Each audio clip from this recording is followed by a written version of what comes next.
Hello students, आइए solve करते हैं। ये क्या है?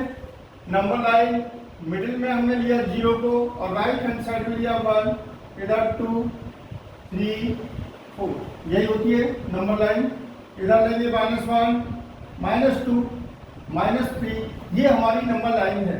इससे मुझे लॉकेट करना है 1.2, तो 0 और 1 के बीच में आएगा 1/2। ठीक, अब मुझे लॉकेट करना है इसमें √2, तो 1.5 से थोड़ी कम वैल्यू होती है √2 की, तो यहाँ आ गया ये √2। ठीक है, अब देखो इस रियल नंबर लाइन पर हमने किस किस को लॉकेट कर दिया? 0 को लॉकेट कर दिया, 1/2 को लॉकेट कर दिया और 0 1 2 3 -1 -2 -3 एंड सो ऑन सबको लॉकेट कर सकते हैं। किसको? तो ये जो सेट है क्या है? इंटीजर का set.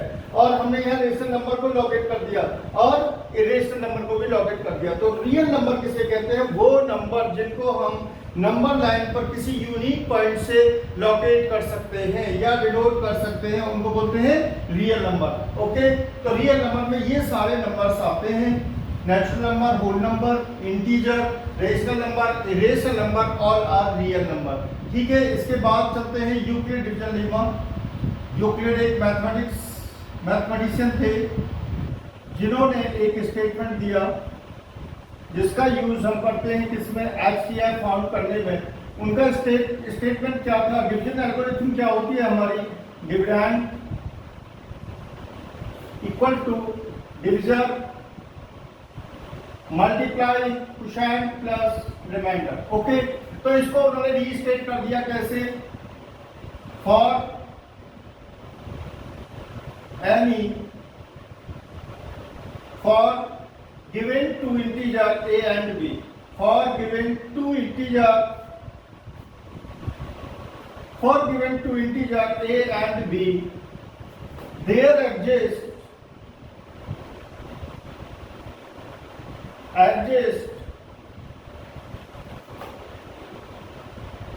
two unique integer q and r satisfy, जो सेटिस्फाई करेंगे किस चीज को?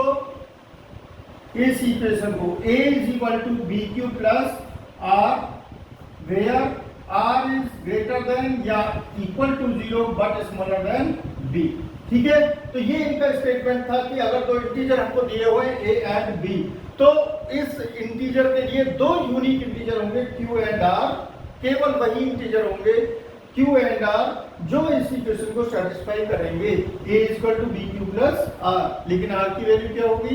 0 के इक्वल हो सकती है, 0 से ज्यादा हो सकती है, लेकिन b से ज्यादा नहीं हो सकती, ना ही b के इक्वल हो सकती। अब यूक्लिड डिवीजन लीमा का यूज करते हैं किसमें? HCF फाउंड करने में। ओके, HCF फाउंड करने में तो यूक्लिड डिवीजन लीमा क्या है? a = bq प्लस r लिख लिया हमने यहाँ और r इज, ठीक है।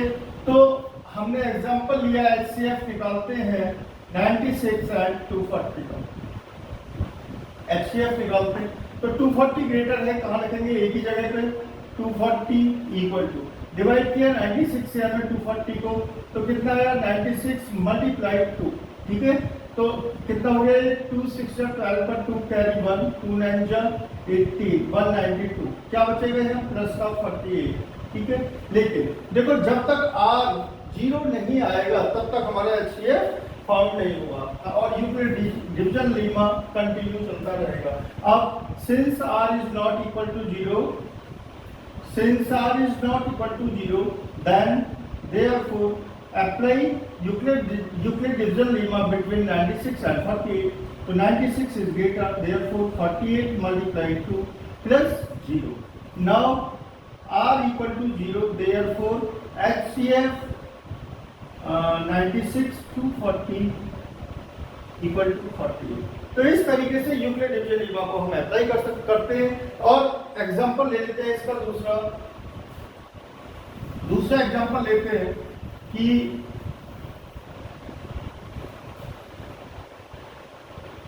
एग्जांपल नंबर 2 लिया हमने any positive odd integer any positive odd integer can be written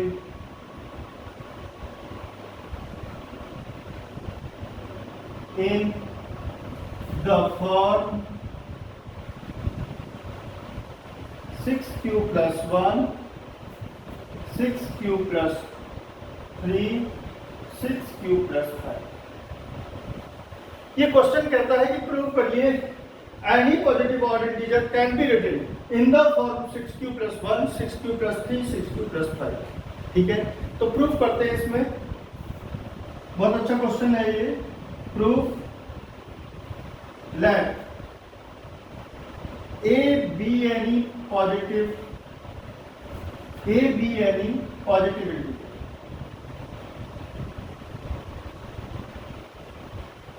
A को हमने पॉजिटिव इंटीजर मान लिया and B equal to 6। B क्या है हमारा 6, यहां से लिया हमने। तो then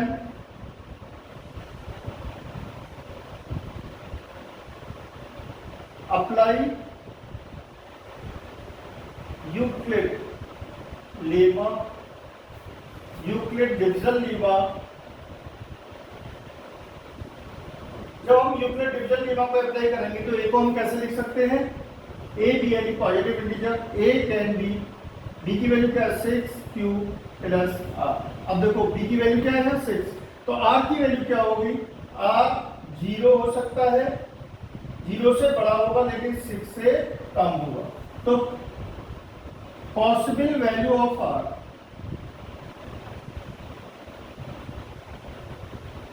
possible value of r 0, 1, 2, 3, 4, 5। तो पॉसिबल वैल्यू ऑफ a क्या होंगी?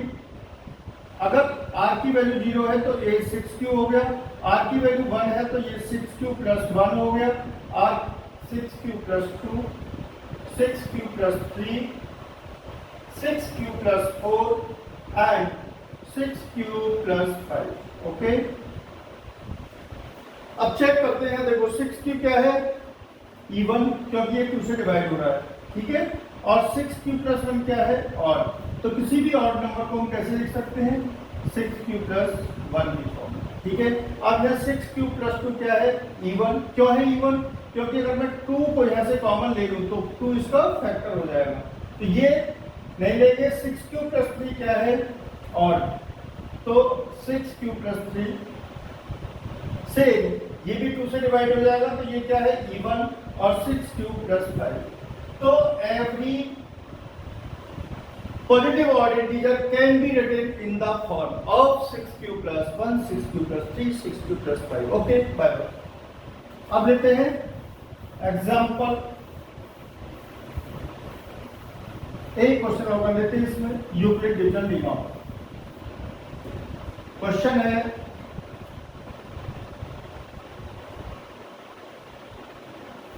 from n plus 2, n plus 4, only one can be divisible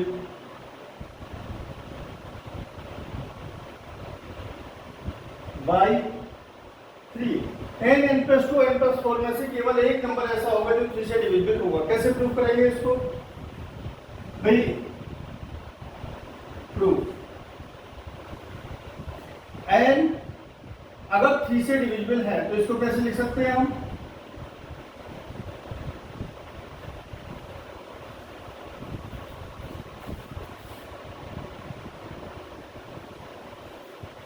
तो n अगर 3 से डिविजिबल है तो कैसे लिख सकते हैं इसको? n equal to 3q plus r। r की पॉसिबल वैल्यू क्या होंगी? स्मॉलर देन 3, तो r की पॉसिबल वैल्यू हो गई 0, 1, 2। तो यहाँ n की वैल्यू क्या निकल के आती है? 3q अगर r की वैल्यू 0 है, 3q प्लस 1 अगर r की वैल्यू 1 है, 3q प्लस 2 अगर r की वैल्यू 2 है। ठीक है, अब देखो अगर n की वैल्यू 3q है, if case 1, if n equal to 3q, n equal to 3q, तो n प्लस 2 क्या हो जाएगा? 3 क्यूब प्लस 2 और n प्लस 4 हो गया आपका 3 क्यूब प्लस 4। ओके, तो if n is equal to 3 cube, then only n is divisible by 3. n plus 2 divisible नहीं हो रहा, n plus 4 divisible नहीं हो रहा। तो पहले केस में हमने ये प्रूव कर दिया कि इन तीनों में से केवल एक नंबर ही 3 से डिवाइड हो सकता है। केस 2 लेते हैं यहाँ। केस 2, अगर n की value n equal to 3 cube plus 1, n को लिया हमने 3 क्यूब प्लस 1, तो ये 3 से डिविजिबल नहीं होगा। दूसरा n प्लस 2 क्या हो गया आपका 3 cube plus 1 plus 2 equal to 3 cube plus 3 equal to 3 cube plus 1। तो ये n प्लस 2 इस केस में 3 से डिवाइड हो जाएगा। दूसरा केस लेते हैं n प्लस 4 की वैल्यू हो गई 3 cube plus 1 plus 4 equal to 3 cube plus 5, not divisible by 3। तो इस केस में केवल n plus 2 is divisible by 3। आप केस थर्ड लेते हैं, जब n की वैल्यू क्या होगी 3 cube plus 2, if n equal to 3 cube plus 2, then n plus 2 equal to 3 cube plus 4 और n plus 4 equal to 3 cube plus 6। तो यहाँ क्लियर आपको दिखाई दे रहा, 3 को हमने बाहर ले लिया, क्यूब प्लस 2, तो केवल ये नंबर यहाँ 3 से डिविजिबल है, बाकी दोनों नहीं है। तो ये हमारा प्रूव हो गया कि from n plus 2, n plus 4 only 1 can be divisible by 3। Clear. अब यूक्लिड डिवीजन लेमा को यहीं स्टॉप करके आगे बढ़ते हैं। आगे का जो टॉपिक है वो है fundamental theorem of arithmetic. Fundamental theorem of arithmetic.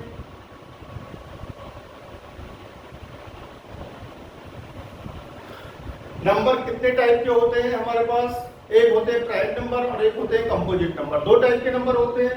तो 1 is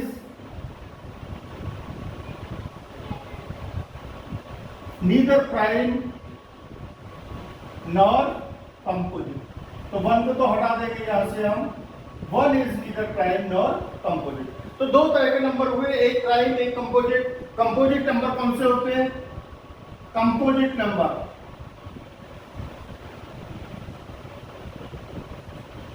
have more than 2 factor. Have more than 2 factor is called composite number. Have exactly 2 factor is called prime number. ठीक है। तो arithmetic fundamental theorem of arithmetic कहती है कि every composite number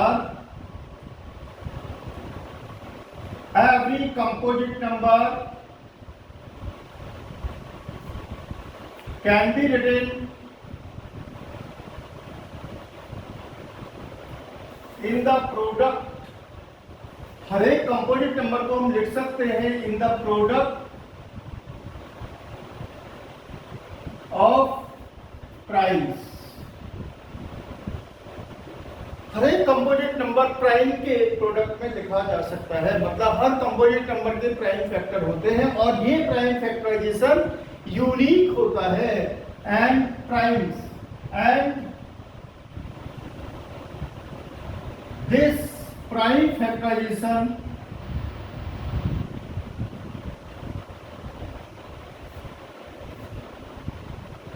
is unique. ये prime factorisation क्या होता है? यूनिक होता है। जैसे हमने कोई कंपोजिट नंबर उठाया क्या 16, ठीक है। अब 16 को मैं प्राइम नंबर के फैक्टर में कैसे लिखूंगा? 16 can be written as 2 multiply 2 multiply 2 multiply 2। Clear. लेकिन यहाँ पे एक ही प्राइम फैक्टराइजेशन है तो यहाँ यूनिक वो ऑर्डर वाली बात समझ में आएगी। दूसरा ले लेते हैं हम क्या 15 को हम इसके प्राइम फैक्टराइजेशन में लिख सकते हैं कैसे? 3 मल्टीप्लाई 5 और 5 मल्टीप्लाई 3। तो यहाँ पर एक बात और ऐड हो जाएगी कि every composite number can be written in the product of primes and this prime factorization is unique. Apart the order को भूल जाओ, in which apart the order in which they occur. तो यहाँ ये हमारा पूरा स्टेटमेंट हुआ कि every composite number can be written in the product of its primes and this prime factorisation is unique apart the order in which they occur. भूल जाओ कि ये ऑर्डर क्या है, मतलब 3 into 5, 5 को पहले लो या 3 को पहले लो, इससे कोई फर्क नहीं पड़ता, लेकिन 15 के जो प्राइम फैक्टराइजेशन होंगे वो 3 and 5 ही होंगे। तो ये हुई हमारी arithmetic theorem, fundamental theorem of arithmetic. इसमें बेस्ड बहुत सारे क्वेश्चन हैं। इसके बाद एक और थ्योरम है, वो थ्योरम क्या है, if p divide p is a prime number, if p is a prime number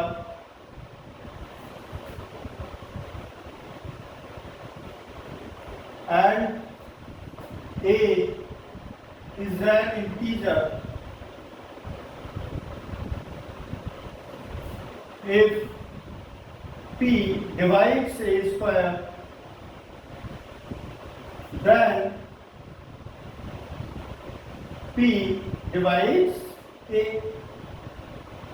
ये कहता है कि अगर a कोई इंटीजर है और p a स्क्वायर को डिवाइड करता है तो p a को भी डिवाइड करेगा। कैसे प्रूफ कर लेते हैं इसका प्रूफ होगा कि भाई a क्या है, पॉजिटिव इंटीजर, इसको हम कैसे लिख सकते हैं, इसके प्राइम फैक्टर्स में।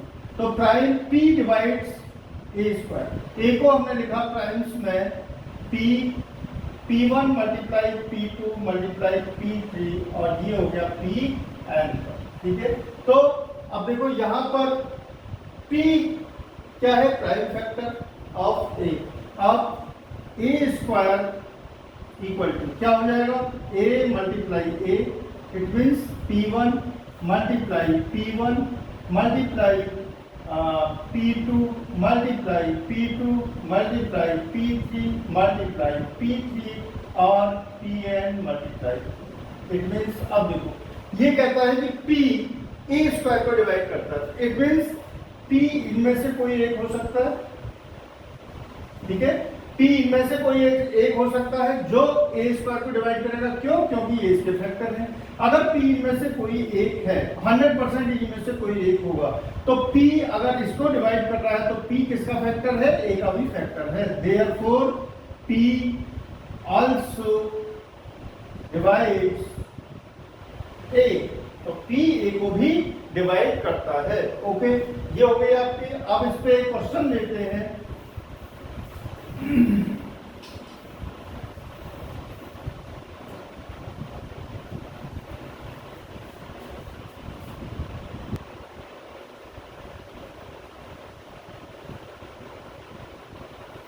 अब क्वेश्चन लिया हमने पहला, 6 की power n can end at 0 for any value of n। तो यहाँ पर हमारा फंडामेंटल थ्योरम हमारी हेल्प करेगी इस क्वेश्चन को सॉल्व करने में। कैसे सॉल्व करते हैं इसको, if 6 की पावर n ends at 0, अगर 6 की पावर n की कोई भी वैल्यू, किसी n की किसी भी वैल्यू के लिए 6 की पावर n की वैल्यू के लास्ट में 0 आता है, मतलब 0 पर एंड होती है, तो k ends at 0, then it must be divisible, then it must be divisible by 5।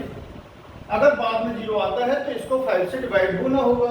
अगर ये 5 से डिवाइड होगी तो 5 क्या है हमारा, prime number, since 5 is prime, ठीक। अगर ये 5 से डिवाइड होती है, since 5 is prime, then it should be in prime factorization of 6।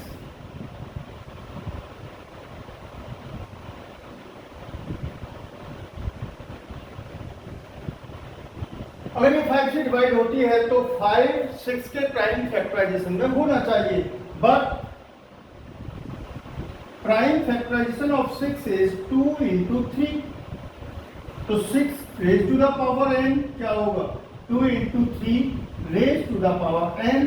It means 5 is not in the prime factorization of 6. और अर्थमेटिक थ्योरम गारंटी देती है कि प्राइम फैक्टराइजेशन कैसा होता है, यूनिक होता है किसी भी कंपोजिट नंबर का. देयरफॉर 6 की power n can not ends at 0. Okay, question number ये सॉल्व हुआ. काफी अच्छा और इम्पोर्टेंट क्वेश्चन है ये बोर्ड के पॉइंट ऑफ व्यू से. इसके बाद इस क्वेश्चन को आते हैं find HCF and LCM of 12 by prime factorization method. तो 12 का हमने प्राइम फैक्टराइजेशन निकाला तो क्या आया 2 2 3. इसको हम किस में लिख देंगे, index 2 raise to the power 2 multiply 3. Okay, 15 का होगा हमारा 3 मल्टीप्लाई 5, तो ये हो गया हमारा 3 मल्टीप्लाई 5. ठीक, और 21 का होगा हमारा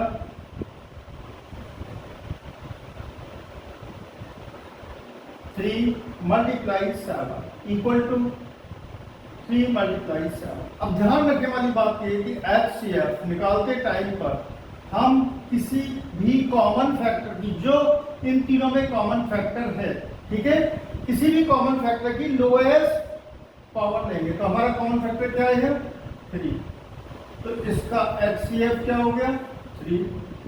LCM निकालने के लिए हम सारे फैक्टर्स की हाईएस्ट पावर को लेंगे.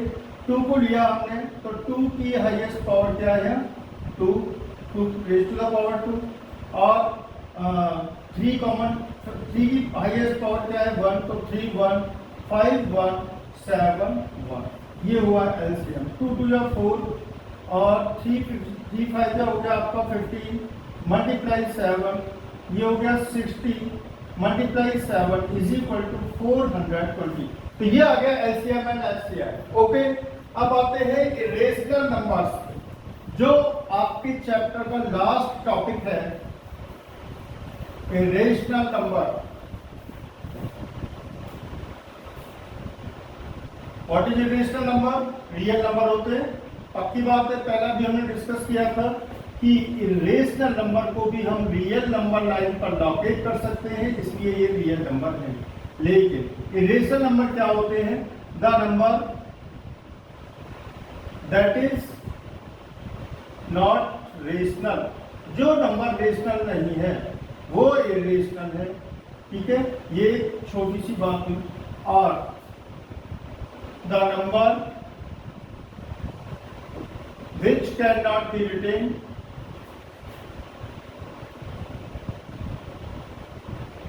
be written in the form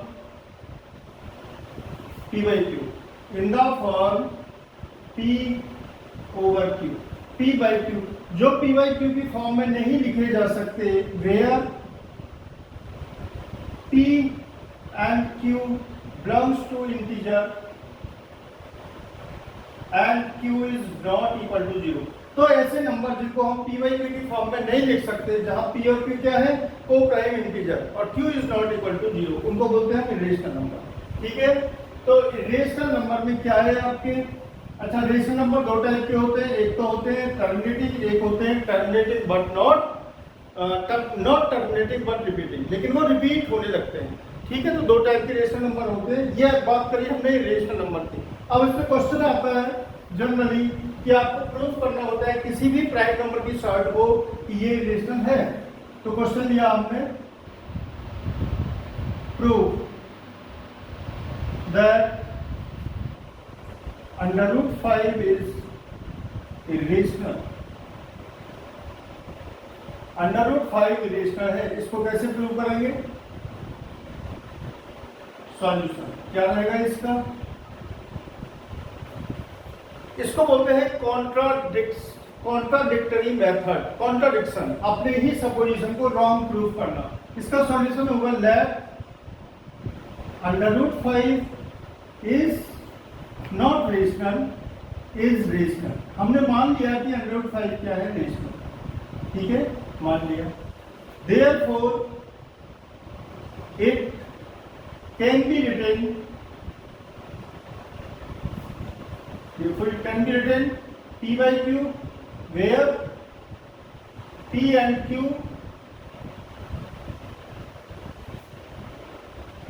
are co-prime integer, where P and Q are co-prime integer.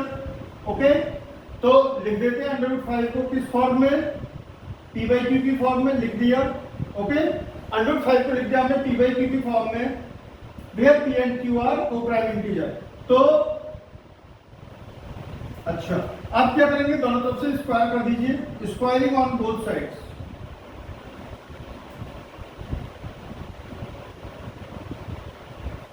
तो ये हो जाएगा 5 equal to p square by q square, और पी स्क्वायर आपका इक्वल हो गया है 5 q square, 5 multiply q square. तो देखिए अब पी स्क्वायर किसके इक्वल है, 5 क्यू स्क्वायर के, तो 5 किसका फैक्टर होगा, पी स्क्वायर का. Therefore 5 is a factor of p square, मतलब 5 पी स्क्वायर को डिवाइड करता है. तो अभी पीछे हमने थ्योरम पढ़ी थी, therefore 5 must be factor of, तो 5 p का भी फैक्टर होगा. must be 5 is a factor of p square, तो 5 must be factor of p.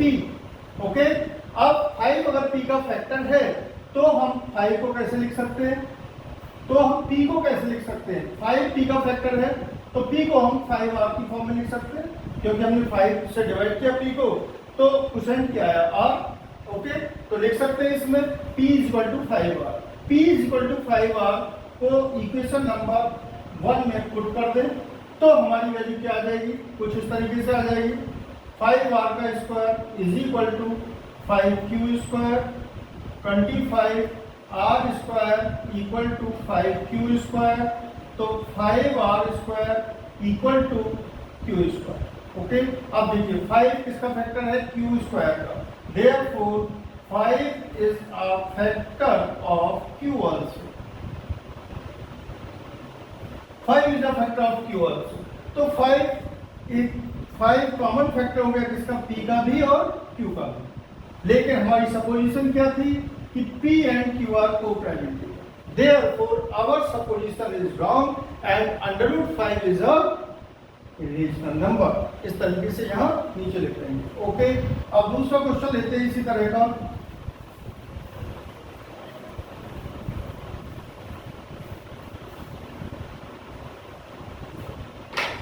दूसरा क्वेश्चन लिया हमने, प्रूव दैट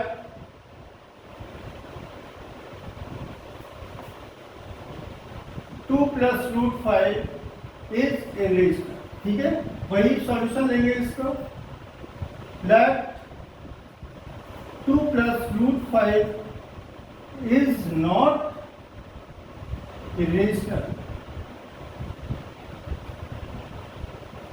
इज रेशनल.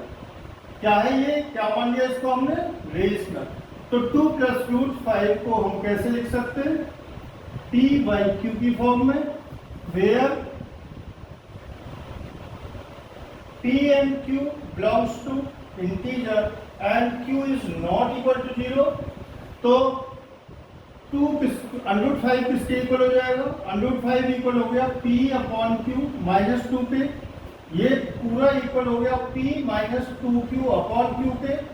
ठीक है, p और q क्या है, इंटीजर, तो p minus 2q upon q क्या होगा, रेशनल नंबर.